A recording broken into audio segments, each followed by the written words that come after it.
Good morning, everybody, and welcome to our event, How Are Women of Color Facing Challenges? My name is Allegra Kabukapa Kalumbo. I am the Associated Student Government President here at Santa Barbara City College. I am originally from the Democratic Republic of Congo in Central Africa, and I also grew up in Belgium, in Europe. And this is my third year as a biology major. And it's such a pleasure to have you all here with us and the attendees. Let me talk to you about the student government, what we do and what we claim. We are the official voice of the students here at Santa Barbara City College. Our goal is to represent students to voice their thoughts, suggestions, or concerns. We are a group of young leaders, and we want to do better and be better for our students and for our daily lives. Our applications are open. So for all the students in the attendees, please feel free to look at our Instagram page. It's SBCC ASG or our website. We can send the link afterwards. And we have all the information regarding the applications, what's the process, and what is the ASG. On our website, you can also find which positions are available and what each position represent. It's a good way to build your resume, but also to boost your applications when it comes to UCs or out of states universities. But also it's a good way to build community and to make friends easily. So feel free to connect with us. You can always email us, email me or Amy Collins. She usually is the one sending our emails. She's our advisor and she is awesome. So don't hesitate to reach out to her anytime. She will be responding, or even me. I always read my emails, I promise. Now that we know more about the student government, about myself, I wanna introduce our panelists. And I'm gonna start with Dr. Rowena Tamanang. Welcome, and thank you for being here.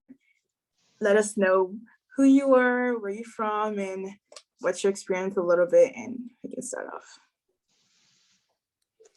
Great, thank you so much. I wanna just give a shout out to President Allegra for the invitation to be here with the SBCC community this morning and afternoon. It's really always an honor, and a privilege to be participating, alongside with our student leaders. And happy Women's Her Story Month. So I'm Dr. Rowena Tamanang. My pronouns are she, her, and sha. A little bit about myself. I am a first-generation immigrant from the Philippines. My parents immigrated here when I was 5 years old, and I've pretty much grown up in California since we immigrated. Half of my life has been in Southern California, and then the next half has been up here in the San Francisco Bay Area. So again, pleasure to be with you. And then also the sha for my pronouns is a gender neutral term in Tagalog. And so I am Filipina American and I identify as Pinay in terms of my political category. So something that Allegra had asked for me to just start us off with was to talk a little bit about my experiences as a woman of color in the workplace, and also to sort of reflect back on the differences, or maybe even similarities, from the 1990s.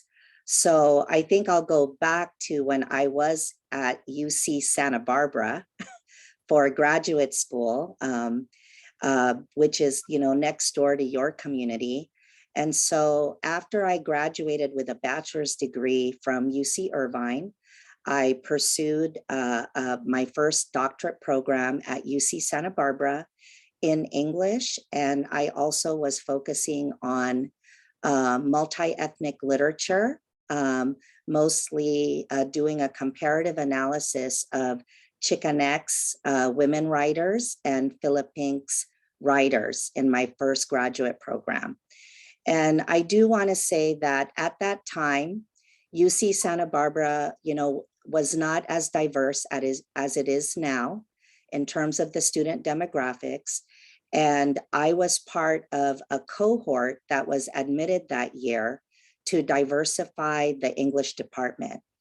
And so my experience as a grad student, was an experience of, number one, I was able to find a strong community of women of color graduate students like myself in the English department, but also external to the English department. But that was contrasted with feeling like an outsider, feeling made to feel like, I was not, as strong of a student as my white counterparts, because we were brought in, the other students of color were brought in as part of a DEI initiative. So I think during that time, while I did have support of other faculty of color, I knew, especially 2 years in, that there was a different expectation of me, and I was being asked by some of my white professors to change, my style of language, my style of writing, because it was too, I guess, personal. And they wanted me to write in more of a academese jargon style writing. And I felt like I couldn't be my authentic self, that, the way in which I moved in the world in terms of my family background as a Filipina American, that was not welcomed into the academic space. And I actually left the program right before the dissertation because there were different standards being imposed on me from some of the white professors, after the master's qualifying examinations. So I actually was very traumatized by the experience as a woman of color, as a student of color in that department. And fortunate for me, I already was a teaching assistant in the writing program. And I knew that I really loved, teaching. And so I left Santa Barbara and I landed in the San Francisco Bay Area and started part-timing as an English faculty member, and also teaching, could teach women's studies and could teach ethnic studies. And I was fortunate enough to land a tenure track job, after a year at De Anza College. And so I think I'm going to go ahead and close in terms of the experience, because, I think now when you think of higher education, we do have a change in our student demographics depending on the region that you're in, but we do still have a long way to go in terms of diversity, equity, inclusion, and belonging, especially amongst faculty, the faculty ranks, and certainly administration as well. Our numbers are very, very low still. There was a recent study that was done, and I think in terms of African-American administrators, they were in the double digits in terms of executive leadership. For Latinx executive leadership, I think it was only 4% nationally still. And then for Asian American Pacific Islanders, still only about 3% nationally. So, that's why I just am so passionate about DEIAA, accessibility and anti-racism. And, whatever I can do to support those efforts, I do, which also includes sharing my story, of struggle and then moving forward. And then also love working with students and mentoring students and colleagues who are really interested in doing that work of change in higher education. Thank you. Thank you very much, Dr. Tamanang. And I just want to say it's so interesting how even though you were back in the 90s, I think I can still relate to a lot of what you said when it comes to your look, your appearance, to other white students, for example, white professors. I grew up in African environment because I was born in Africa, but still I was going in private schools, for example, and I was surrounded by white teachers. And even there, they were making me feel like my hair were not accepted for some reason. And you have to adapt. And thank you for sharing that because it says a lot. It shows a lot how we still have work to do. We have progress, but we still have a lot to do. So thank you for that. We can go with you, Dr. Harris. We want to know more about you and where you're from and how your experience as a Black African-American student back then and women now, how is it and how is it different back in the 90s and now? Absolutely, and happy Tuesday, everybody. Thank you for the invite, Allegra. It always reminds me of when I first started off in student government. It's always a pleasure to come back and talk to my fellow student government peeps. So thank you very much. So a little bit about myself and my personal background. I'm a native of the Central Valley, that's specifically the Fresno area, for those of you who are familiar with California.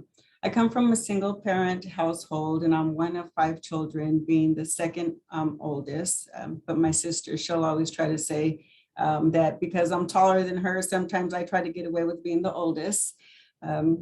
We did come from a very low socioeconomic background, very poor. My mom was very intentional about spending time with us. And she was able to do that via being a parent volunteer throughout our education. My mom herself only had an 8th grade education and my dad had a high school education. So I do identify as Black and Latina. My mom is Latina and my dad is Black. In addition to my journey, I grew up being biracial, which did in itself had a lot of complex challenges. Throughout my career, through these experiences growing up, just housing insecurities, food insecurities, and dealing with some of the trauma at home, as I continued my education, I knew I had to go beyond middle school, beyond high school, beyond what my mom and dad could only provide for me and show me.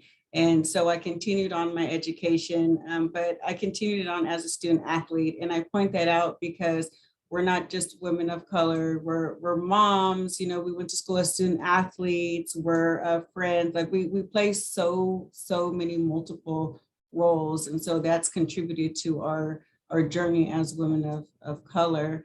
I pursued my education as a student athlete. I went on to community college where I participated in student government, and that was by way of federal work study. So if anyone's had the opportunity to see if you're qualified for federal work study, it's great because I was actually placed to work in the student activities office. And by being placed there, I met the coordinator for student government. So then by default, I got involved in student government. And that really opened up my eyes to what's outside of the Central Valley and being able to experience and explore more. I continued my education through community college.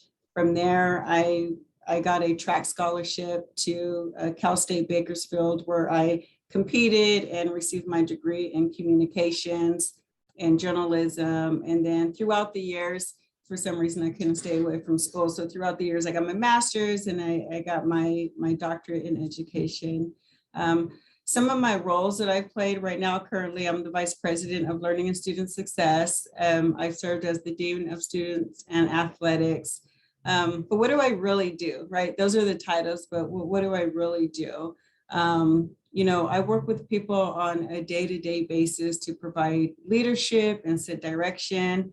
And and really doing the work to fulfill our college's mission, because at the end of the day, we are community colleges, and it's really about supporting our students and my ultimate goal of helping our students succeed. So I want to kind of go back to what Allegra had asked earlier, you know, from my background, what can I see what can we see that you have worked in different settings? What experience as a woman of color have I had in the workplace? Well, in the 90s, I was where a lot of you are at now. I was transitioning from high school, going into college, and had my, you know, I was in my early years of college, and I had no clue what I wanted to do. Absolutely no clue. Year after year went by, and I had no clue what I wanted to do. But as I continued my education and went through a wealth of different careers and jobs, I don't recall one specific experience being a woman of color in the workplace, but what I do constantly experience is the microaggressions. Very subtle yet very impactful comments or statements that are made in the workplace. And you know, oftentimes in the workplace, I tend to be either the only Black woman or a minority.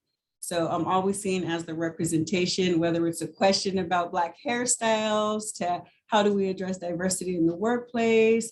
Oh, you're well-spoken. Oh, you're very articulate. Oh, you're the VP or you're the dean, as if it's shocking to see someone that looks like me in these specific roles.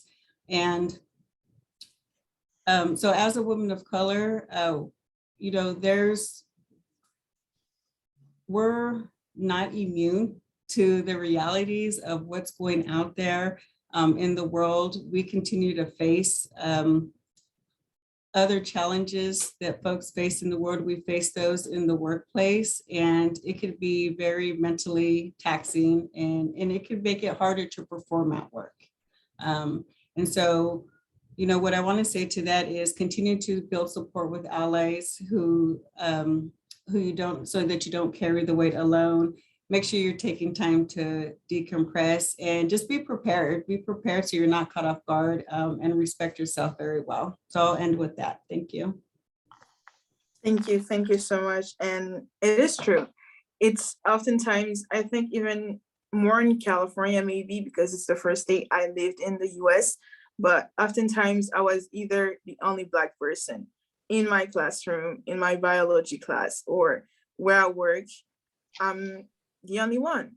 And you notice that, and it's kind of like every day that when you're working, it's such a burden because you represent a culture, and in a way you want to make a difference. And so that's really hard and tough. And I'm glad that I'm not the only one who goes through that, and that you all can relate to that too. So thank you for sharing that. We can go with you, Dr. Garcia. Yes, We want to learn. Thank you so much. About you. Buenos dias, Santa Barbara. So great to follow Dr. Tomanang and Dr. Harris. I feel like they provided just such a warm opening of telling a bit of their stories. So I am first generation born here in the United States, Califas. I identify pronouns she and her and ella, ella being the gendered she in Spanish.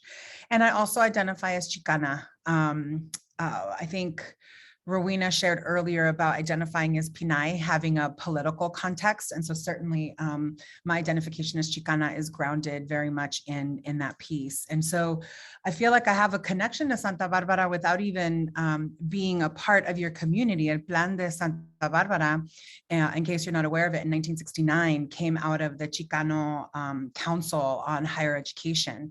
And it was a collective that had a very cultural and political lens that said the goal, I mean, it's like 150 plus pages. It's broken up into 6 parts. It was a strategic plan for how to both honor and centralize the Chicano community throughout Califas. And it was birthed out of UC Santa Barbara, published out of Oakland, La Causa Publishing. And it opened the door for what became an educational experience that shaped my life. And I think the life of many who came after me. So I had the privilege of being able to attend, when I finally got into a four-year institution, to attend a college that had a mecha on campus. And that was one of the key components, a cultural center. My college still had not gotten an ethnic studies program up and running, but certainly the demand was there. Unlike Dr. Harris, I was not part of the associated student government, but more so I realize now, because I was the outskirts person taking over the president's office, pitching tents in the front of the campus and organizing in a different kind of way. Originally from the Central Valley as well. I'm from Fresno, which is considered the big town in the Central Valley, but certainly agricultural family by nature.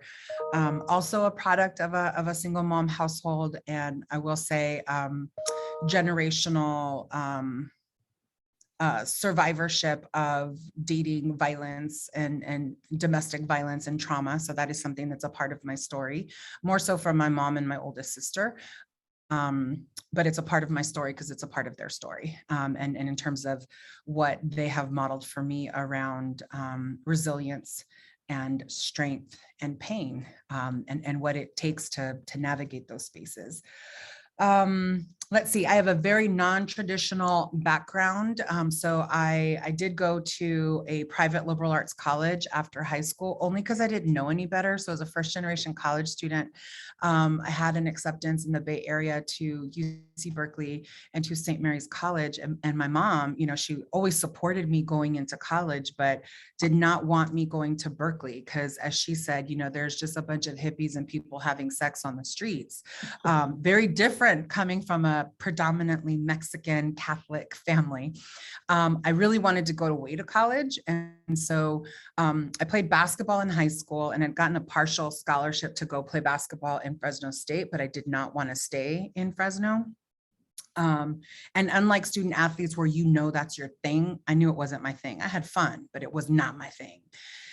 So I went to St. Mary's because that was the only way my mom was going to let me go away to college. It was a Catholic institution, and it was my ticket to something beyond what I knew, you know, in terms of where I grew up. Let's see, eventually, you know, I started off as a high school teacher and coach in all boys school. So I've spent some time in Chicago and New York before coming back to California. And my master's is in social work. So I'm a social worker by training, specific focus with foster youth, as well as just relationship violence. So there's that theme that kind of comes back into my life. But I ended up in higher education because when I was working with foster youth in San Diego, I realized that they, you know, it was an incredibly minoritized community in higher education. At that time, only like less than 2% actually were enrolling in college across the country. So I found myself wanting to be a part of the higher education system, that we should be more welcoming of students like foster youth and Black and Brown communities. And so that started a whole trajectory. I'm now the president of Berkeley City College. And yet when Allegra asked the question, what was the most kind of memorable piece? I go back to starting off as a high school teacher and coach because I was a young woman in an all male environment. And some of them saw me as an extension of their mother or their tias or their sisters. Some of them saw me as someone whom they'd never seen in a role of authority. Some of them saw me as someone who was more relevant and closer to their experience. And so I realized at that point in time, it is hard when you can be a lot of things to a lot of people, or you can mean a lot of things to a lot of people. Yet it's also a reminder for me of what I like to say, like really living in our intersectionality. So yes, identifying as a woman is a part of my identity, identifying as Chicana, as a mom, as part of the queer community, and never knowing which part of my story will connect with others. So as much as possible, I just try to be authentically myself. And I will say some days I'm better than others. I'll close with that. I'm just really honored to be here and grateful to be a part of such an amazing panel of fierce hermanas here. Thanks, Allegra. Thank you so much, Dr. Garcia. And I think the theme that comes by, it's we're not only women of color, but we wear a lot of caskets. We have different hats in every day. And thank you for reminding us of that. Kathleen, we want to hear from you, your perspective and your background. Well, first of all, I want to say, listening to the panelists, I was just thinking back, and I could relate to all of them on different levels. And so I just want to share with you, as far as my introduction, is that I've kind of been a little bit of everything. Been around a long time. I've been a teacher. I've organized women's groups. I've done battered women's services, worked with the communities of sexual assault. I've worked in the drug community where women have been affected by drugs, worked in the foster care community, and all of that to try to really do the work that I really know I can do, which is advocacy, working with people without voices. And back in college, they used to call me Chatty Cathy, and I talk so much, but I've also learned a lot. So I want you to know that my name is Kathleen Giles Stewart, and I am from Alexandria, Louisiana. And after living, I was born in Houston, lived in Alexandria, Louisiana, and married and went to Minneapolis, Minnesota when in the early 70s, where I then took up the banner of advocacy work. Currently, I'm in Minneapolis working as a reserve teacher for the public schools. I'm also an author, an artist, and a lifelong advocate. I also consider myself a Black feminist, even before I knew what the term was. But the matriarchs of my family and my community introduced me to the power of my faith, strength, intellect, ingenuity of being a woman. My education, it's led me to many roles in advocacy, roles in my career that I identified as working with children, working with women with drugs, suicide prevention, housing, trying to understand how women have been blocked out of housing through divorce or illness. My definition of advocacy is any action that speaks in favor of, pleads for, argues for, and defends others. So I find myself very fulfilled as I am a lifelong advocate. And so in looking at what my experience has been as a woman of color in the workplace, when Allegra asked that question, I had a lot of experiences. I didn't want to lose myself in telling you 50,000 experiences. I wanted to tell you the main one. And the main one is this: the more things change, the more they remain the same. The 70s, the 80s, the 90s, and even today, the challenge has been the same. As a woman of color, I've always had to prove myself and who I am. You know, college educated, experienced, skilled, creative, and constantly blocked by barriers of mistrust and dishonesty. I am self-motivated. It is the key to my achievement. I work very, very hard in this world to make a difference. My capability has led me to so many different opportunities that women before me and women after me continue to deal with. Women like Sojourner, Shirley Chisholm, Judge K. Brown Jackson, and you. We're all trying to be women and accepted in this society. And I like to use Maya Angelou's, and when it comes to my success, with all the barriers and the blocks, I still rise. And that's what I want to leave you with, is that All the challenges are going to lead to your successes. That's what I wanted to say. That's wonderful. That's really wonderful. And thank you for sharing that with us today. And we talked about our experiences and how that shaped you in your life. And we can say that you are successful women, successful leaders Yes. for your community or anywhere you worked. And my second question is, do you remember a specific experience in your journey of being a successful leader where you wish that you had done something differently as a person of color? And if you were to do it over, what would you change? And yeah, we can start off again with you, Dr. Tomaning. Thank you, Allegra. I'm just sitting with everyone's sharing already and just reflecting, and so many of what my colleagues on the panel have talked about are just resonating. So for this question, in terms of something that I wish that I had done differently as a person of color, I think I just want to reflect back on my early days, as a faculty coming into leadership, with the institution. And I felt like, in whatever institution that I've been in, I've always been very brave, and I've had to be reminded to maybe navigate a little bit better, or just not be so visible about issues that I'm so passionate about.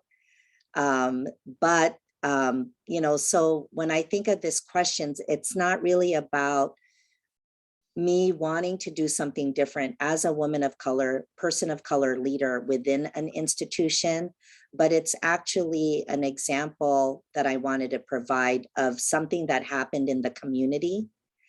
And so I remember that in my early days, when I was at De Anza College and I had begun working and organizing in Santa Clara County with the Filipino community around immigrants' rights and workers' rights.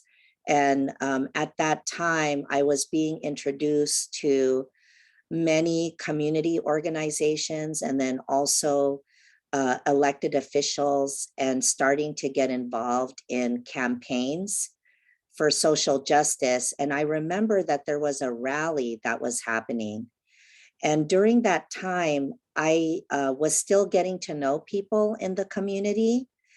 And somebody came up to me and said, hey, you're a faculty member, you're representing like the Asian American community. You should be up here getting ready, to say something and to speak. And it was a man of color who I had not met. I had not built relationships with him yet. And I felt very intimidated and shamed, at that moment, because I was not asked to be part of the program, when I came to the rally. So, when I am asked to be part of a program, I prepare, so I know what the issues are and that I could speak, to the issues to make an impact, right? And I remember at that time, I didn't say anything, like I didn't feel like I could challenge him because he was an elder, in the Filipino community.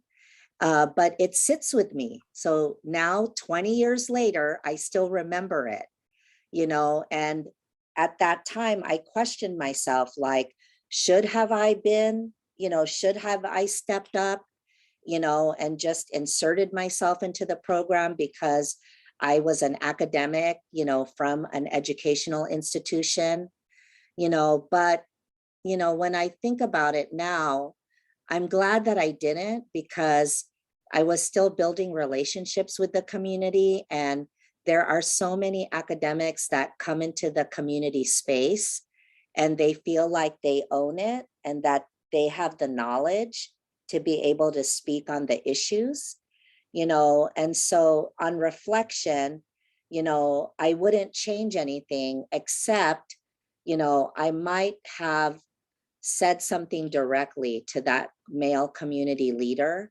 because I did feel bad and I did feel a little bit of shame, you know, that I didn't step into leadership because that's what I was asked to do. Mhm. So I hope Yes, that story kind of makes sense. it does. Yeah, thank you so much. And I think I feel like as a person of color, we have a lot of those shameful moments according to us. But when we reflect on those moments later, we grow from them and we're like, oh, maybe, you know, I wouldn't have changed anything.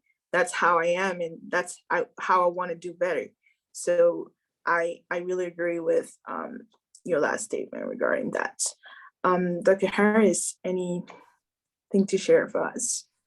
Just quickly, after reflecting on this question, in hindsight, there are different decisions I would have made as a leader. However, I would have made them as a professional and not necessarily a woman of color. There is one specific, I guess, there's one specific example that stands out to me. I recall when I first went into administration and I was a dean, and I think there was some type of ceremony where I had to stand on stage with my counterparts. And at that moment, I looked into the audience and I saw all these, you know, beautiful faces, different colors, these young women. And then I looked next to me and I saw these white men in blue suits and black suits. And it really just dawned on me that as I'm looking at these young people in the audience, for the most part, they're not seeing anybody that looks like them. And the decision that I made at that point is I will be heard and I will be seen as a woman of color.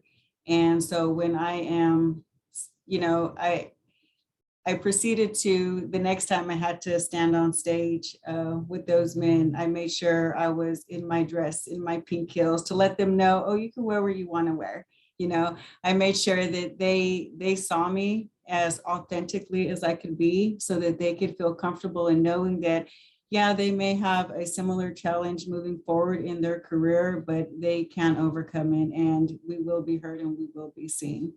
So that's one thing that I specifically remember. As a woman of color, I would also say in hindsight, or one thing that I would change is throughout my career, I would have surrounded myself with more people that look like me, which is sometimes a very hard thing to do. But you know, they don't necessarily have to be near. It could be someone from another institution, from another college, from a different workplace, a family, a friend, but definitely surround myself with more women that look like me, and also target opportunities that focused on women of color. Throughout my career, it's like, get a job, right? Get a job, we need the money, we need to work. But there actually are organizations and businesses that want women and women of color. And so I would have sought out some of those opportunities to feel better included and just be part of inclusivity in general. Thank you. Thank you. Thank you. Yes, surrounding yourself with the right people, because sometimes we need representation and we need people like us to motivate us. Because as younger students, when you go to college, it's hard. And if you don't have the right people around you, it's really difficult to make through. And we can see that with a lot of students dropping out of school, you know, college, when it's not because they're stupid, it's because they don't have the right people around them to survive, I would say. Thank you for sharing that. Dr. Garcia, what do you have for us here? Yes, you know, I want to stay on this thread that Dr. Harris introduced about kind of surrounding yourself with the right people, and actually share an experience where I was in a position where I had three of the administrators who reported directly to me, all men, different racial and ethnic identities and backgrounds. And I would say that there were early experiences around, especially a construction project, like a design build project, where we would meet with either architects or construction groups and stuff. And anyhow, there was this one day where we went to a meeting, and like clockwork, this always happened whenever the four of us rolled in a pack, everyone always approached the one white male man, right? Like, so everyone went to him. And what I loved about it is that when that first started, he would kind of like, he was a little bit flustered, like he didn't know how to say, look, I'm not the one that's in charge, she is, or something. And as we continue to work together, and as our work as a leadership team evolved, and our own kind of relationships deepened, and the professional development that we did as a team, and certainly I think for him as someone who identified as a white cisgender male, as those experiences came on, he became quick to be the advocate and be the voice of almost like, well, why did you come to me first? If you'd done your work, you would know the roster. You would know that that's the vice president right there. Like, why would you come to me? And so he started to take on these conversations in a way where he recognized that that level of kind of advocacy and work was not just for me or the other two men of color to voice. So I know that you were asking for kind of like a time where we would have done something different. And I think what I wanted to highlight there is making sure that we're not so quick to cut out our allies and our accomplices simply because they don't look like us or because they identify as male or men. And so part of this is recognizing that, our struggle, there's a collective struggle here, and that we need the coalition, we need the community, we need the broader of society to care that groups are being openly and legally discriminated against and oppressed, right? So like right now, engaging in things like just last night at dinner with my children, we were talking about how families like ours out in Florida are having a completely different experience. And even though our state is not near that state, we are a part of how do we use our voice to advocate for those in other spaces for whom the legal structure itself makes it so that their existence is marginalized. So I think I'll stop with that there because I was really feeling Dr. Harris's thread on that, and we just wanted to add to it. Thank you. Thank you for adding. That's so important to know all of those information and reflect on those. So thank you for sharing. Kathleen, you want to add something? Yeah. Yes, I guess I want to share that I've had a lot of experiences, and one incident I want to bring to the forefront that I also hope I've learned from and I can share with other people and they can accept it. And that is the fact that one time I was, when I worked for the women's program, one of my colleagues, a little bit superior, I would say, having a more of a supervisory role than myself, had given the wrong information to a client that we were serving. And I overheard her give that information wrong. And I went and I talked with her to correct her and let her know the right information. Well, out of that, a little bit of, I would say noise, I don't particularly like to say an argument ensued, but we were later called into the supervisor's office. And in the supervisor's office, it was brought to my attention that all of a sudden, I was the one that gave the wrong information. And all of a sudden, I realized that in this environment where you are a minority or a one and only or one or two only, you wind up finding out that there's not a lot of a belief in you as one, or have a lot of trust in you again.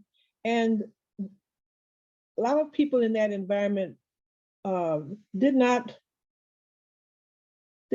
want to know the truth from me as I saw it. And I felt that they didn't trust me again.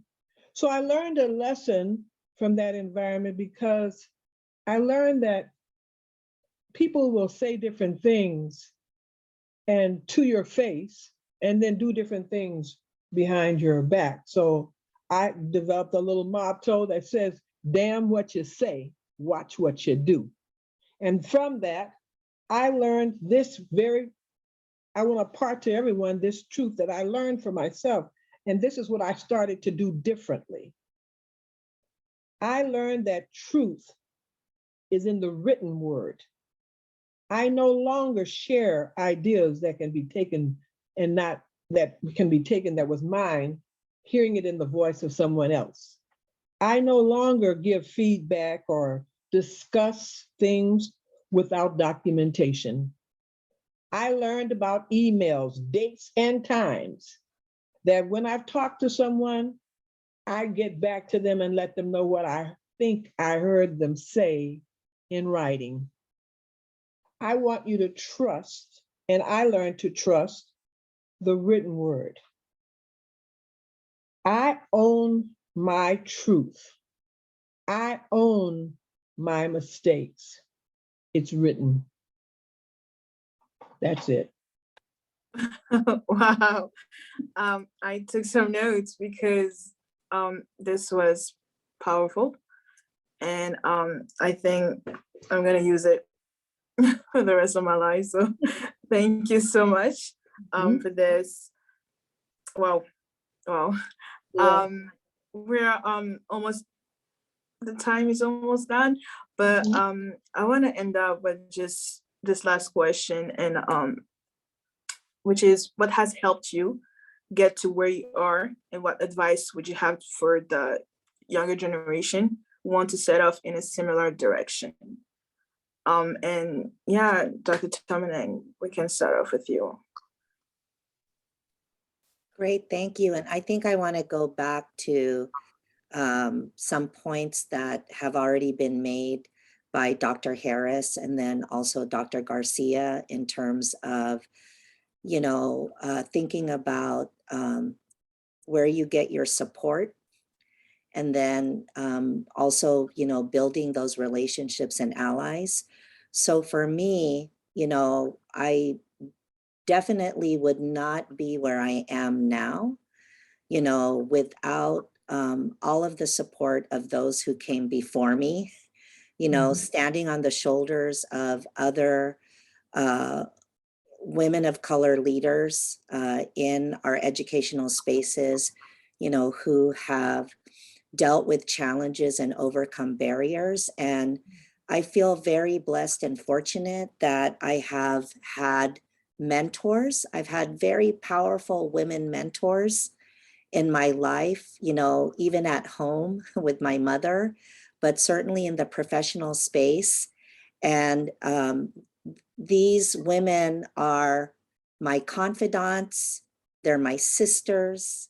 When I feel troubled and I feel very challenged and my spirit is low, I know that I can text, I can call, and they'll be there for me. And even if it's just a short interaction or emojis that are sent to me, of love and support, my spirit is lifted, and I feel rejuvenated, and I can keep going, in terms of meeting some of those challenges. And so the advice then that I would like to give, all of you on this Zoom is, again, don't be afraid, don't be reluctant, to build relationships, with others that come into your life, that might not have the same experiences as you or same cultural values, because these folks that come into your life, can end up being stronger allies and stronger supporters, than some of your biological relatives, that you've grown up with. So I think I'll stop there, but just feeling blessed that I've been able to build those relationships. Thank you. Thank you so much for sharing that. So yeah, relationship, not being afraid of that. Thank you. Dr. Harris. Yeah, oh, ditto to everything Rowena just said. Oh my gosh, you hit every mark, but definitely what got me to this point is friends and family. And when I say support, they support in a variety of ways, whether it's babysitting the kids, whether it's cooking dinner for you one night, whether it's staying up with you late to work on a project, whether it's listening to an event. I mean, that family and friends support is so near, right? And then in addition to that, family support, I have this one friend that gives it via tough love, but that support comes in many shapes, forms, and fashions. And then we also get that support from our extended family, right? You may have a parent, in my case, that wasn't there, and I did have a father figure that stepped in. And I do have my girlfriends who I call my sister friends because they're beyond friends, they're my sister friends. So what I want to leave you with today is I would really focus on mentors and coaches. It took me many, many years to find a mentor. I mean, I would say up until probably no more than 5 years ago to find a mentor, someone to stick with me in the long run and help mentor me through some of my trials and tribulations. But also lean on some coaches. It may be just a specific project or event or a situation that they have a specific skill at. Just have a coach that you could go to and help you through that one particular part of your life or your work or whatever it is, your schooling that you may be going through. I heard a quote this morning when I was working out, and it said, the only one that can make it happen for you is you. And so I'll leave you with that. Be blessed and unstoppable. Thank you. Thank you so much for sharing that, Dr. Harris. Dr. Garcia, last word Yeah, for us. gosh, I try to say, I agree. I think that I've had powerful femtors who have helped me to see a version of myself, even when I was not ready to see it. And I can think back to different parts in my journey and in my life where key folks, to Rowena's points, key folks came in and they might have left very briefly or stayed in my life. And I realized that these femtors, these mentors, these people, they're the folks in the room who bring, and I'll just speak from women, right? To be the woman in the room who brings up another woman's name for opportunities rather than for judgment. There's no need for us to tear one another down. Society does a good enough job of that for us. So to that end, I feel like as I've grown older, I've grown more comfortable in my brown, round body. And I work really hard to, not always successful, but I work really hard to reject the notions of what defines beauty and brilliance, because certainly the society around us wants to sell us a version that often doesn't look like me or many of the women that are on this panel.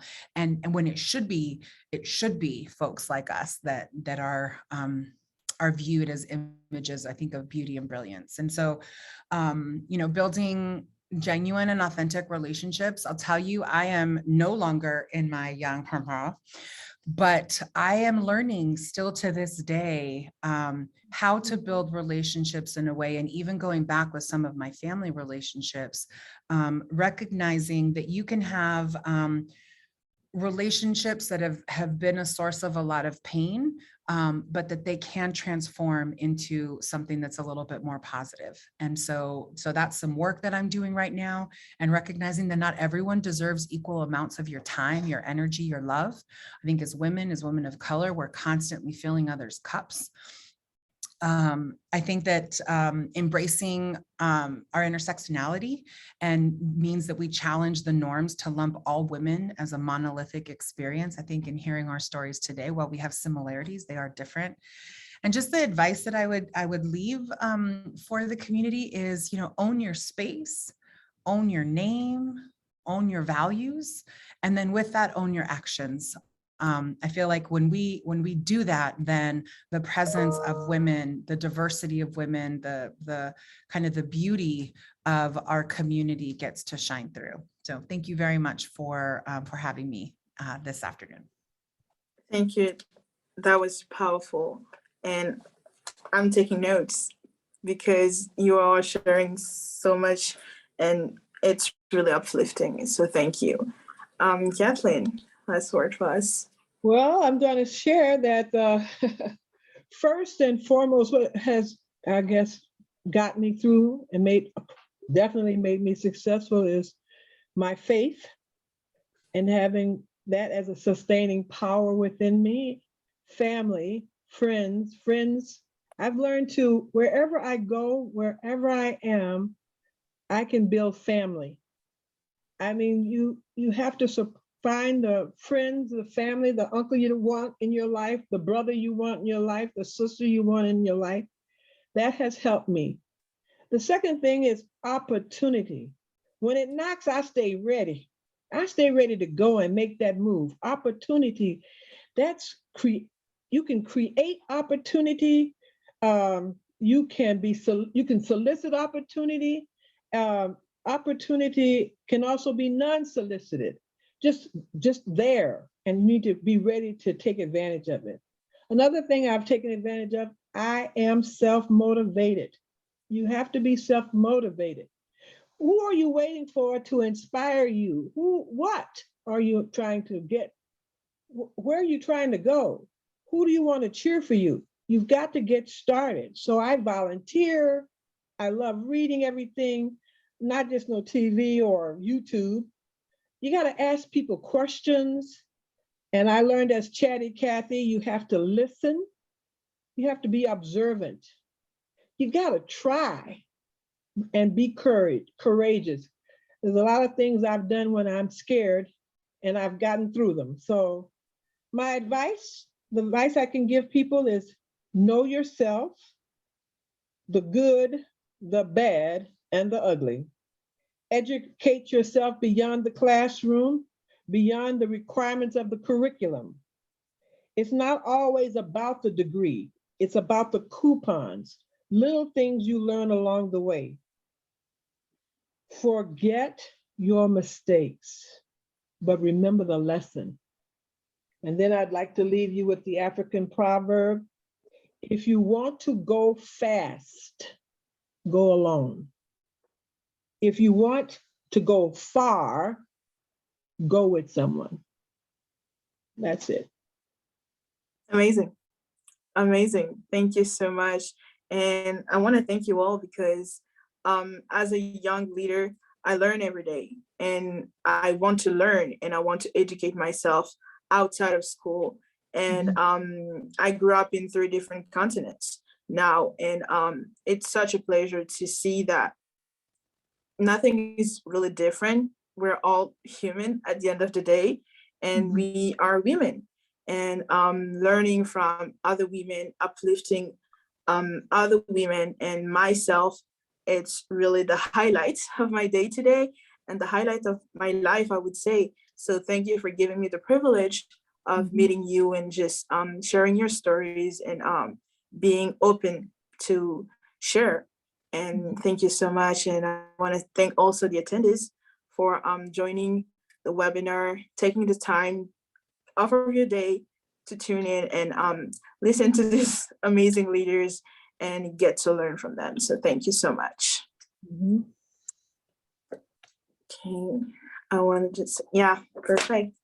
Thank I'll you. leave to that. Thank Have a you. beautiful rest of the day. You take care, and Thank you. thank you again. Thank you.